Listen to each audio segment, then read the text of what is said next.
Hi everyone, welcome back to Tech TV. Today I'm going to be showing you how to log into your US Bank online banking account from your computer. Watch the tutorial till the end to learn how, and don't forget to subscribe to our channel if you've not yet. Press the notification bell so that you'll never miss another upcoming upload from us. Now let's get started. Open up a web browser of your choice. Go to the URL box at the top and type in www.usbank.com and press enter on your keyboard.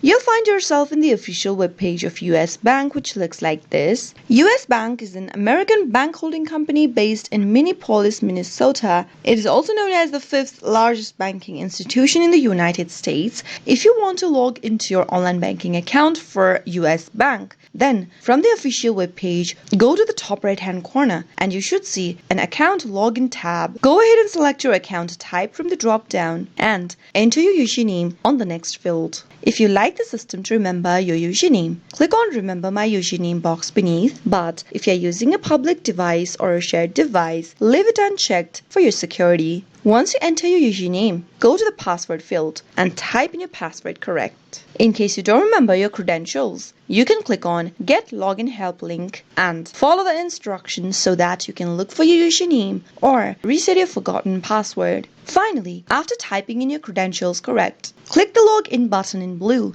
and you'll be able to log into your US Bank account right from your computer with a few simple steps. That is how it can be done. I hope you found the video to be helpful. If you did, go ahead and give us a thumbs up. I'll soon be back with more videos like this. Thanks for watching.